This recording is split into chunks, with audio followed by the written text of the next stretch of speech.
Regina, Mater misericordiae, vita dulcedo, estes nostra salve. The Lord be with you. A reading from the Holy Gospel according to Luke. Jesus said to his disciples, "Things that cause sin will inevitably occur, but woe to the one through whom they occur. It would be better for him if a millstone were put around his neck and he be thrown into the sea, than for him to cause one of these little ones to sin. Be on your guard.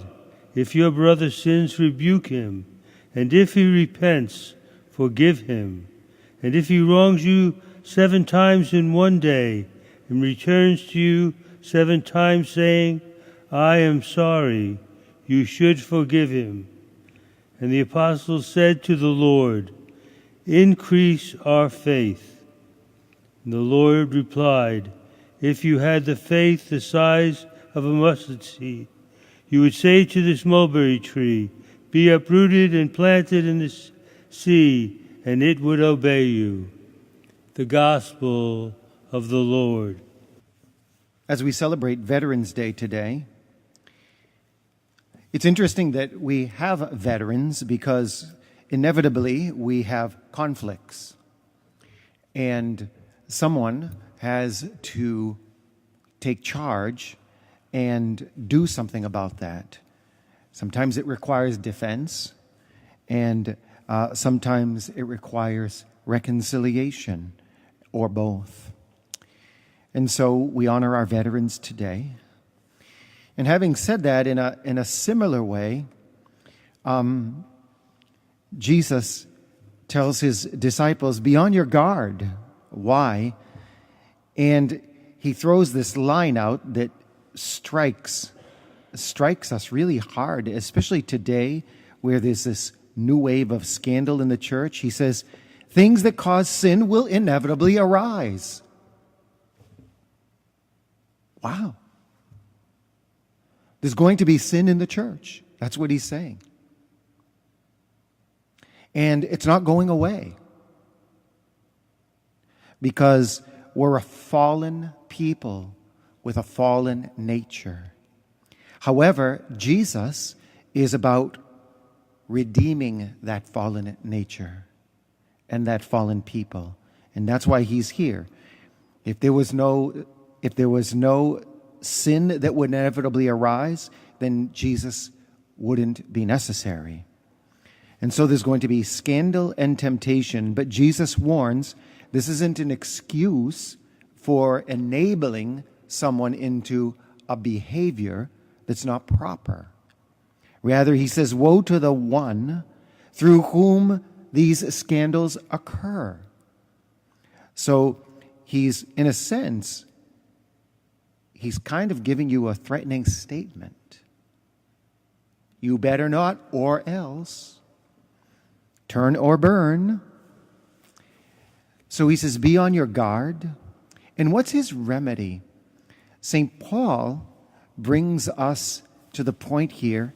He is discussing in his letter to Titus the necessity of defined truth in faith and morals. He talks about in 1 Timothy the need for religious truths and some sound moral principles. And he's cautioning presbyters and bishops. So now you see already an authoritative structure in the church that's mandated to continue the ministry of Christ to avoiding scandal. And the avoiding of that scandal is when people are vigilant about defined truths, especially in faith and morals, and to have a leadership structure in place to continue this ministry of Jesus, to assure that Jesus's divine truths are perduring. And St. Paul then goes on to not only say this, but he makes it personal. He calls himself a slave of God and the apostle of Jesus Christ. And what he is saying is he places himself above all other things at the service of Christ. And he's holding himself up as an example to all the faithful that that's where we have to be. Literally in a position of serving Jesus Christ above everything else. Nevertheless, even in St. Paul's reality, factions and strife arose. But there was always a structure to look back to take us back online. And this is what we're talking about. And one of the things, not only that's necessary, in addition to faith and moral structure and a leadership structure, is it's in the heart of any communion of relationships, the need for forgiveness.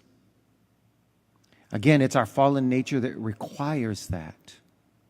So there's a need for forgiveness. And Jesus provides a prescription of that. First he says, be on your guard. And he says, if your brother sins, rebuke him. Be frank, be honest, but be charitable. St. Paul would say, truth in love. If your brother sins, rebuke, repent, and forgive yourself. And as I was reading that, I was saying to myself, no wonder the apostles asked him to increase their faith. It's not always easy to forgive someone, is it? And yet Jesus does. Increase our faith. And so we look at Paul again. He's a slave of Christ. And that's where we have to be. Conscripted in an army, and in a manner of speaking, all called to be veterans. And if I may make a reference to how serious that can become, St. Josaphat, whose feast we celebrate today, martyred as a bishop, trying to bring in reconciliation two factions of the faith together, the Orthodox and those wedded to Rome, trying to bring them together, and lost his life for that. But as a slave for Christ, he went into this battle of reconciliation, which it can be sometimes, not in a vengeance toward his opponents, but like Christ laying down his life in mercy. Regina Celi, letare, alleluia.